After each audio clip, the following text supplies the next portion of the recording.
Ramai orang mencari Allah ketika bila? Mencari Allah ketika susah. Ada masalah, hidup terbeban, ada problem rumah tangga, masalah anak-anak, masalah kewangan, dapat musibah, maka orang mencari Allah.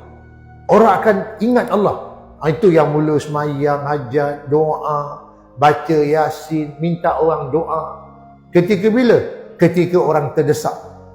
Ada masalah, dapat kemudaratan, orang mencari Allah.